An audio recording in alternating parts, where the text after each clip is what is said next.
शुक्लांबरधरं विष्णुं शशिवर्णं चतुर्भुजं प्रसन्नवदनं ध्यायेत् सर्वविघ्नोपशान्तये। व्यासं वसिष्ठनप्तारं शक्तैः पौत्रमकल्मषं पराशरात्मजं वन्दे शुकतातं तपोनिधिं। व्यासाय विष्णुरूपाय व्यासरूपाय विष्णवे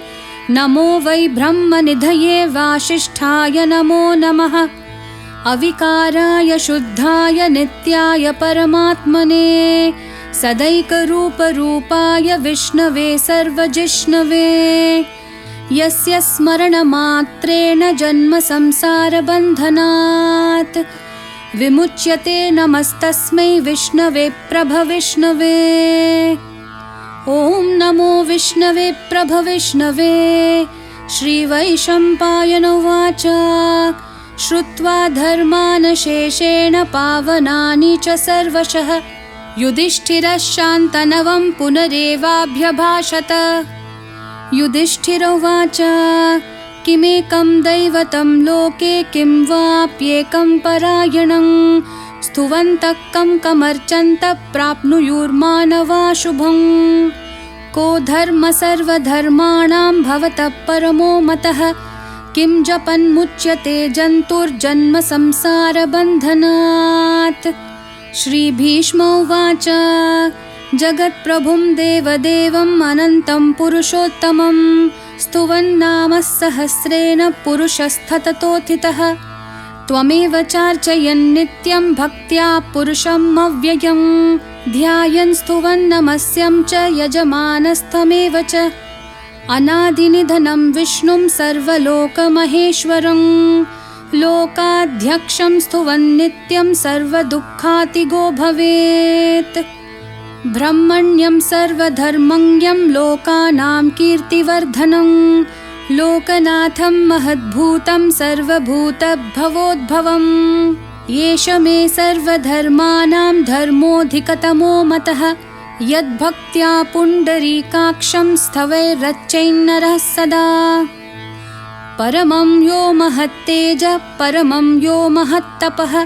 परमं यो महद्ब्रह्म परमं यः परायणं।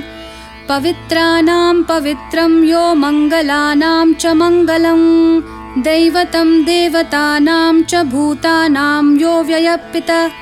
यतः सर्वाणि भूतानि भवन्त्यादियुगागमे यस्मिंश्च प्रलयं यान्ति पुनरेव युगक्षये।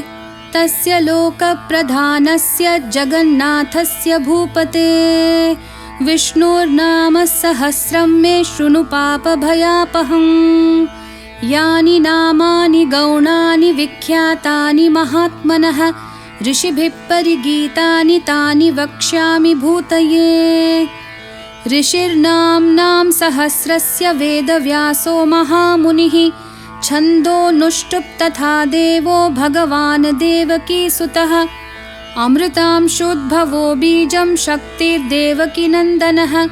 त्रिसामा हृदयं तस्य शान्त्यर्थे विनियुज्यते। विष्णुं जिष्णुं महाविष्णुं प्रभविष्णुं महेश्वरम् अनेकरूपदैत्यान्तं नमामि पुरुषोत्तमम्। अस्य श्रीविष्णोर्दिव्यसहस्रनामस्तोत्रमहामन्त्रस्य श्रीवेदव्यासो भगवान् ऋषिः अनुष्टुप् छन्दः श्रीमहाविष्णु परमात्मा श्रीमन्नारायणो देवता अमृतांशोद्भवो भानुरुतिबीजं देवकीनन्दनशिष्टेऽधि शक्तिः उद्भवक्षोभनो देव इति परमो मन्त्रः। शङ्खबृन्नन्दकी चक्रती कीलकं शाङ्गधन्वा गदाधर इति अस्त्रं रथाङ्गपाणि रक्षोभ्य इति नेत्रं त्रिसामा सामगसामेति कवचम् आनन्दं परब्रह्मेति योनिः ऋतुसुदर्शनकाल इति दिग्बन्धः श्रीविश्वरूप इति ध्यानम्। श्रीमहाविष्णु प्रीत्यर्थे सहस्रनाम जपे विनियोगः ध्यानम्। क्षीरोदन्वत्प्रदेशे शुचिमनिविलसत्सैकते मौक्तिकानां मालाक्लृप्तासनस्थस्फटिकमणिनिभैर्मौक्तिकैर्मण्डिताङ्गः शुभ्रैरभ्रैरदभ्रैरुपरि विरचितैर्मुक्तपीयूषवर्षैः आनन्दीन पुनीयादरिनलिनगदा शङ्खपाणिर्मुकुन्दः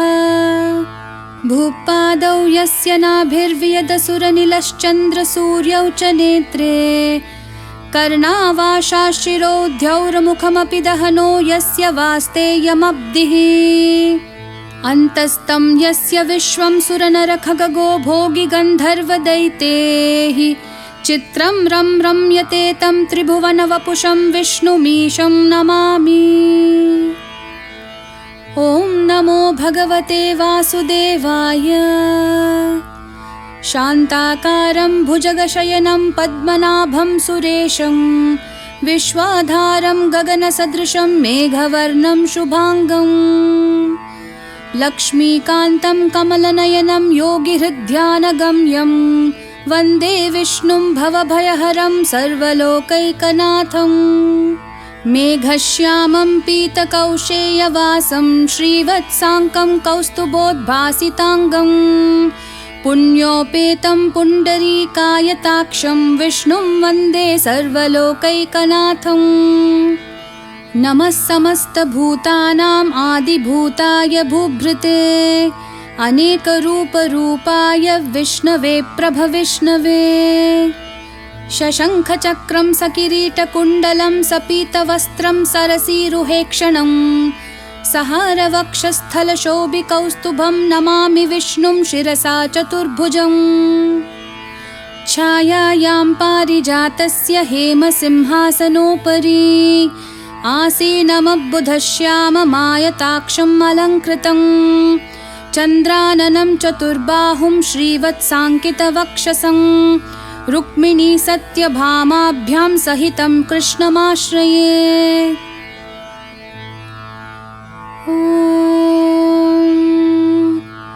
विश्वं विष्णुर्वशत्कारो भूतभव्यभवत्प्रभुः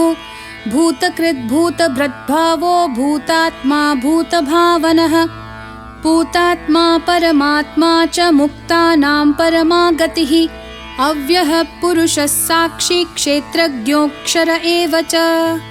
योगो योगविधां नेता प्रधानपुरुषेश्वरः नारसिंह वपुः श्रीमान् केशवः पुरुषोत्तमः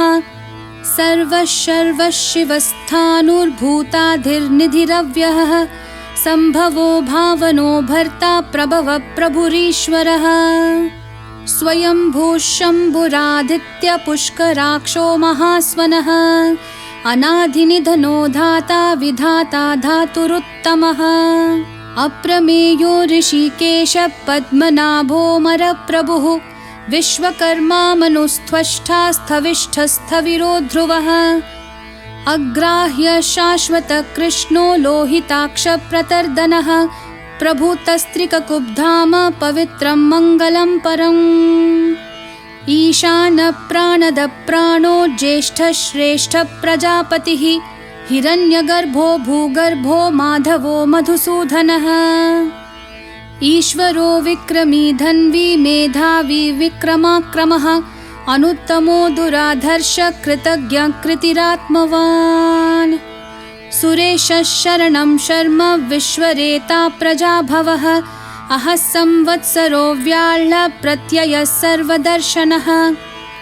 अजः सर्वेश्वरः सिद्धः सिद्धि सर्वाधिरच्युतः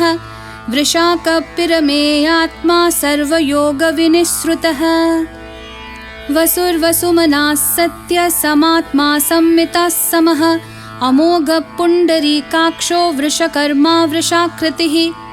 रुद्रो बहुशिरा बभ्रूर्विश्वयोनिः शुचिश्रवाः अमृतः शाश्वतस्थाणुर्वरारोहो महातपाः सर्वगः सर्वविद्भानु विश्वक्सेनो जनार्दनः वेदो वेदविधव्यङ्गो वेदाङ्गो वेदवित्कविः लोकाध्यक्षः सुराध्यक्षो धर्माध्यक्षः कृताकृतः चतुरात्मा चतुर्व्यूहश्चतुर्धंश्रश्चतुर्भुजः भ्राजिष्णुर्भोजनं भोक्ता सहिष्णुर्जगदादिजः अनघो विजयो जेता विश्वयोनिः पुनर्वसुः उपेन्द्रो वामनः प्रांशुरमोघः सुचिरूर्जितः अतीन्द्रः संग्रहः सर्गो धृतात्मा नियमो यमः वैद्यो वैद्या सदा योगी वीरः माधवो मधुः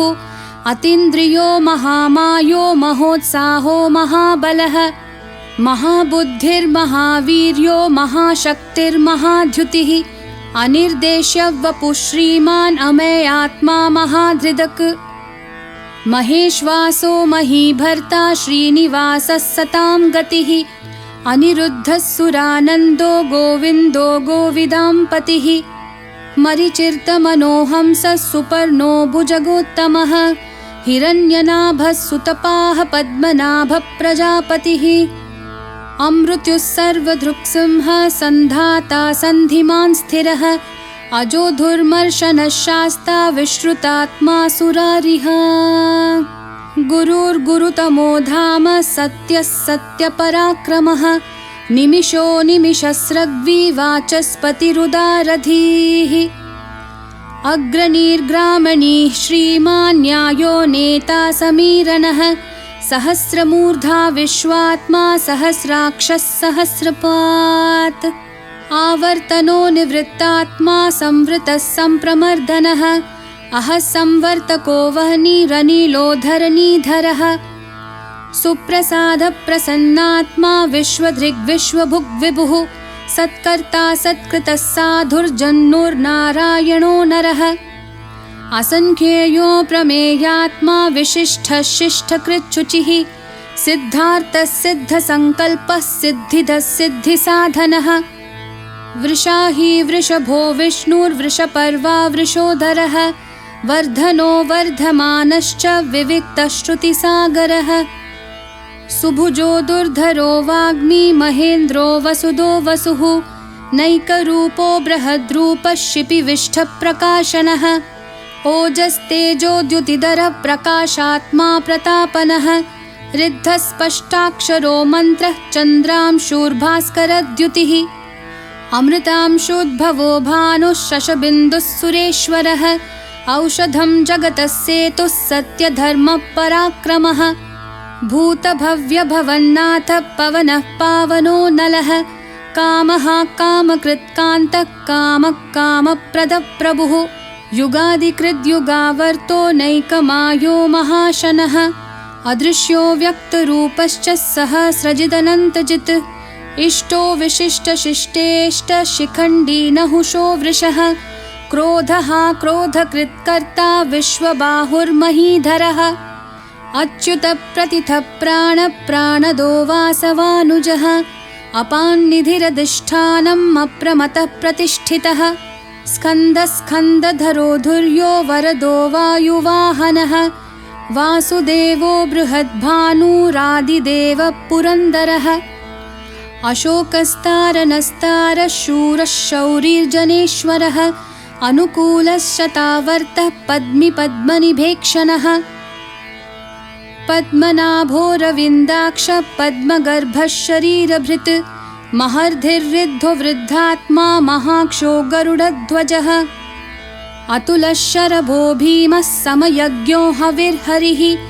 सर्वलक्षणलक्षण्यो लक्ष्मीवान् समितिञ्जयः विक्षरो रोहितो मार्गो हेतुर्दामोदरः सहः महीधरो महाभागो वेगवानमिताशनः उद्भवः क्षोभनो देवः श्रीगर्भः परमेश्वरः करणं कारणं कर्ता विकर्ता गहनो गुहः व्यवसायो व्यवस्थानः संस्थानस्थानदो ध्रुवः परर्धिः परमस्पष्टतुष्टपुष्टक्षुभेक्षणः रामो विरामो विरतो मार्गो नेयो नयो नयः वीरशक्तिमतां श्रेष्ठो धर्मो धर्मविदुत्तमः वैकुण्ठः पुरुषः प्राणदः प्रणवपृथुः हिरण्यगर्भः शत्रुघ्नो व्याप्तो वायुरधोक्षजः ऋतुः सुदर्शनः कालः परमेष्ठिः परिग्रहः उग्रसंवत्सरो दक्षो विश्रामो विश्वदक्षिणः विस्तारस्थावरस्थाणुः प्रमाणं बीजमव्ययम् अर्थोऽनर्थो महाकोशो महाभोगो महाधनः अनिर्विन्नस्थविष्टो भूर्धर्मयूपो महामखः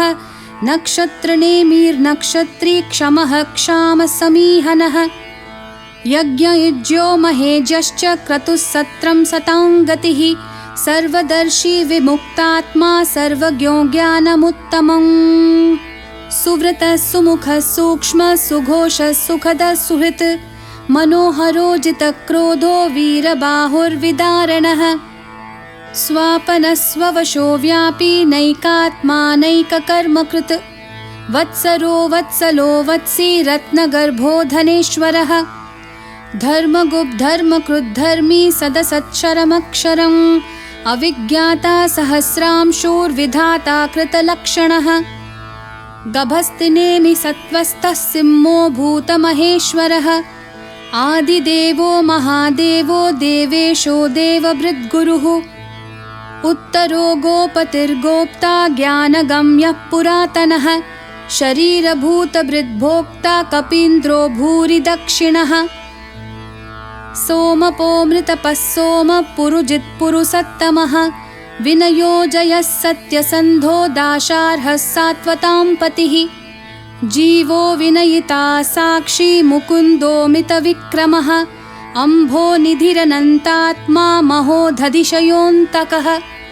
अजो महार्हस्वाभाव्यो जितामित्रप्रमोदनः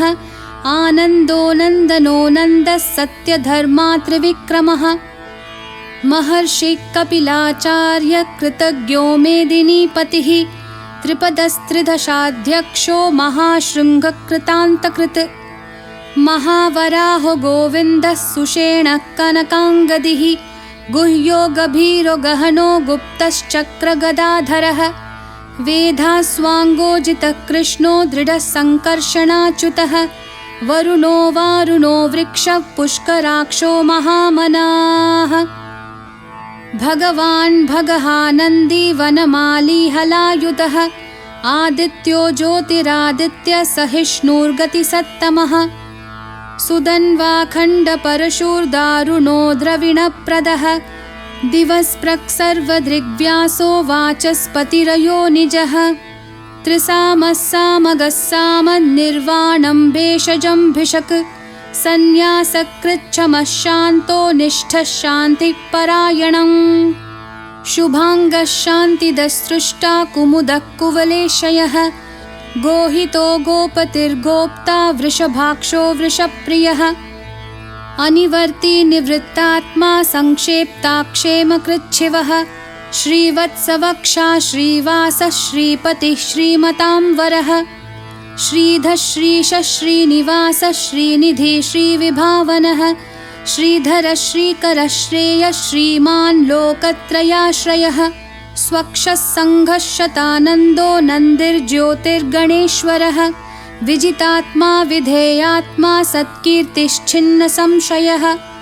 उदीर्णः सर्वतश्चक्षुरनीशः शाश्वतस्थिरः भूषयो भूषणो भूतिर्विशोकः शोकनाशनः अर्चिष्मान्नर्चितः कुम्भो विशुद्धात्मा विशोधनः अनिरुद्धो प्रतिरथः प्रद्युम्नामितविक्रमः कालनेमी निहावीरः शौरिः शूरजनेश्वरः त्रिलोकात्मा त्रिलोकेशः केशवः केशिहा हरिः कामदेवः कामपालः कामी कान्तकृतागमः अनिर्देश्य वपुर्विष्णु वीरोऽनन्तो धनञ्जयः ब्रह्मण्यो ब्रह्मकृद्ब्रह्मा ब्रह्म ब्रह्मविवर्धनः ब्रह्मविद् ब्राह्मणो ब्रह्मी ब्रह्मज्ञो ब्राह्मणप्रियः महाक्रमो महाकर्मा महातेजा महोरगः महाक्रतुर्महायज्वा महायज्ञो महाहविः स्थव्यस्थवप्रियस्तोत्रं स्तुतिस्तोतारणप्रियः पूर्णपूरयिता पुण्यः पुण्यकीर्तिरनामयः मनोजवस्तीर्थकरो वसुरेता वसुप्रदः वसुप्रदो वासुदेवो वसुर्वसुमना हविः सद्गति सत्कृतिः सत्ता सद्भूतिः सत्परायणः शूरसेनो यदुश्रेष्ठा सन्निवासः सुयामुनः भूता वासो वासुदेवः सर्वासु निलयो नलः दर्पः दर्पदो दृप्तो दुर्धरोऽथा पराजितः विश्वमूर्तिर्महामूर्तिर्दीप्तमूर्तिरमूर्तिमान् अनेकमूर्तिरव्यक्तः शतमूर्तिः शताननः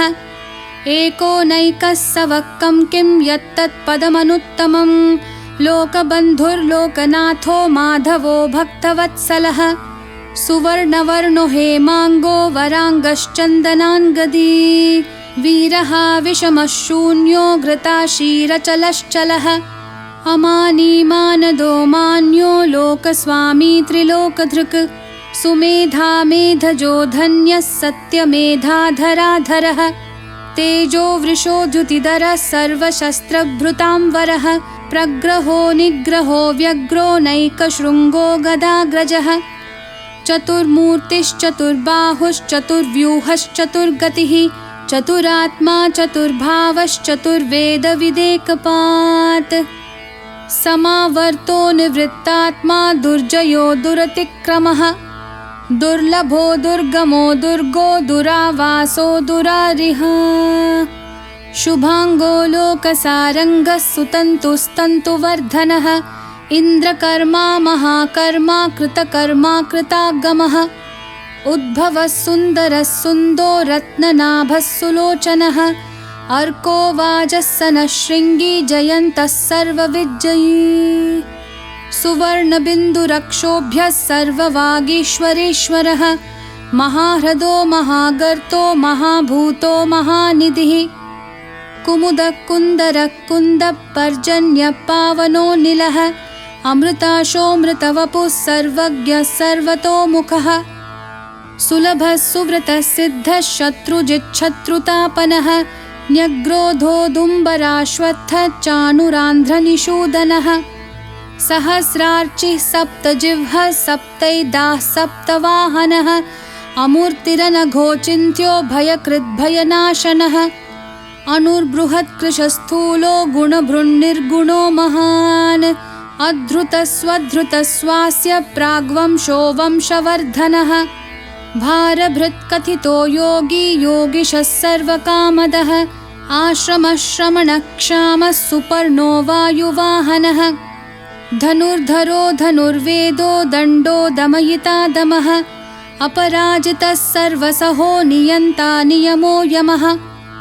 सत्त्ववान् सात्विकः सत्यः सत्यधर्मपरायणः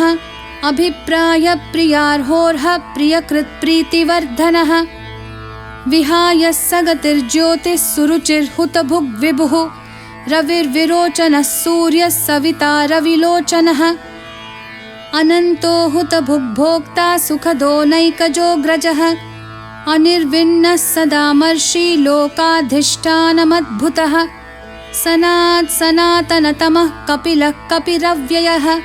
स्वस्तिदः स्वस्तिकृत् स्वस्ति स्वस्ति भुक् स्वस्ति दक्षिणः अरौद्रकुण्डलीचक्री विक्रमयूर्जितशासनः शब्दातिगः शब्दसः शिशिरः शर्वरीकरः अक्रूरपेशलो दक्षो दक्षिणक्षमिनां वरः विद्वत्तमो वीतभयपुण्यश्रवणकीर्तनः उत्तारणो दुष्कृतिः पुण्यदुःस्वप्ननाशनः वीरः रक्षणः सन्तो जीवनः पर्यवस्थितः अनन्तरूपोऽनन्तश्रीर्जितमन्युर्भयापहः चतुरश्रो गभीरात्मा विदिशो व्यादिशोऽधिशः अनादिर्भूर्भुवो लक्ष्मी सुवीरो रुचिराङ्गदः जननो जनजन्मादिः भीमो भीमपराक्रमः आधारनिलयो धाता पुष्पहासप्रजागरः ऊर्ध्वगः सत्पथाचारः प्राणदः प्रणवः पणः प्रमाणं प्राणनिलय प्राणभृत् प्राणजीवनः तत्त्वं तत्त्वविदेकात्मा जन्म मृत्युजरातिगः भूर्भुवः स्वस्तरुस्तारः सविता प्रपितामहः यज्ञो यज्ञपतिर्यज्वा यज्ञांगो यज्ञवाहनः यज्ञभृद्यज्ञकृद्यग्नि यज्ञभुग्यज्ञसाधनः यज्ञान्तकृद्यज्ञगुह्यं मन्नमन्नादयेव च आत्मयोनि स्वयं जातो वैखानः सामगायनः देवकीनन्दनः स्रष्टा क्षितीशः पापनाशनः शङ्खबृन्नन्दकी चक्री शाङ्खधन्वा गदाधरः रथाङ्गपाणिरक्षोभ्यः सर्वप्रहरणायुधः सर्वप्रहरणायुध ॐ नमः इति वनमाली गदीशाङ्गी शङ्खी चक्री च नन्दकी श्रीमान् नारायणो विष्णुर्वासुदेवोऽभिरक्षतु वनमाली गदीशाङ्गी शङ्खी चक्री च नन्दकी श्रीमान् नारायणो विष्णुर्वासुदेवोऽभिरक्षतु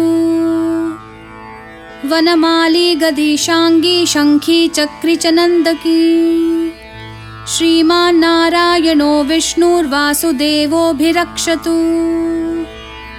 इतीदं कीर्तनीयस्य केशवस्य महात्मनः नाम्नां सहस्रं दिव्यानाम् अशेषेण प्रकीर्तितम् य इदं शृणुयान्नित्यं यश्चापि परिकीर्तयेत् नाशुभं प्राप्नुयात् किञ्चित् सोमुत्रेह च मानवः वेदान्तगो ब्राह्मणः स्यात् क्षत्रियो विजयी भवेत् वैश्यो धनसमृद्धः स्यात् शूद्रः सुखमवाप्नुयात् धर्मार्थी प्राप्नुयात् धर्ममर्थार्थी चार्थमाप्नुयात् कामानवाप्नुयात् कामी प्रजार्थी चाप्नुयात् प्रजाम् भक्तिमान् यः सदोत्थाय शुचिस्तद्गतमानसः सहस्रं वासुदेवस्य नाम्नामेतत् प्रकीर्तयेत् यशः प्राप्नोति विपुलं याति प्राधान्यमेव च अचलां श्रियमाप्नोति श्रेयः प्राप्नोत्यनुत्तमम् न भयं क्वचिदाप्नोति वीर्यं तेजश्च विन्दति भवत्यरोगोऽद्युतिमान् बलरूपगुणान्वितः रोगार्तो मुच्यते रोगात् बद्धो मुच्येत बन्धनात् भयान्मुच्येत भीतस्तु मुच्येतापन्न आपदः दुर्गान्यतितरत्याशु पुरुषः पुरुषोत्तमम् स्तुवन्नाम सहस्रेण नित्यं भक्तिसमन्वितः वासुदेवाश्रयो मर्त्यो वासुदेवपरायणः सर्वपापविशुद्धात्मा याति ब्रह्म सनातनम् न वासुदेवभक्तानाम् अशुभं विद्यते क्वचित्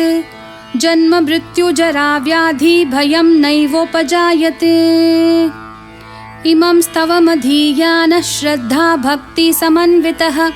युज्येतात्मा सुखक्षान्ति श्रीधृति स्मृतिकीर्तिभिः न क्रोधो न च मात्सर्यं न लोभो न शुभामतिः भवन्ति कृतपुण्यानां भक्तानां पुरुषोत्तमे द्यौसचन्द्रार्कनक्षत्राखं दिशो भूर्महोदधिः वासुदेवस्य वीर्येण विधृतानि महात्मनः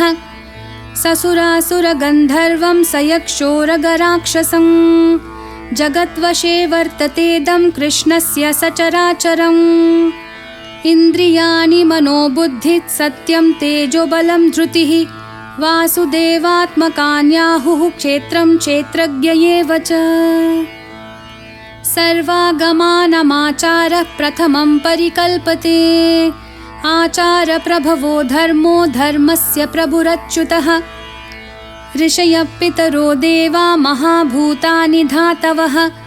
जङ्गमाजङ्गमं चेदं जगन्नारायणोद्भवम्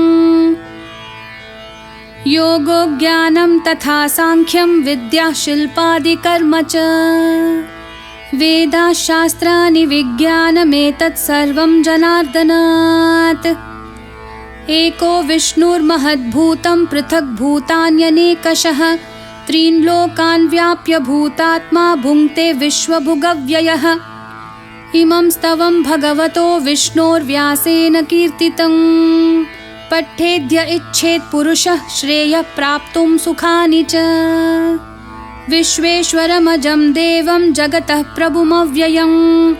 भजन्ति ये पुष्कराक्षं न ते यान्ति पराभवं न ते यान्ति पराभवम् ॐ नमः इति। अर्जुनोवाच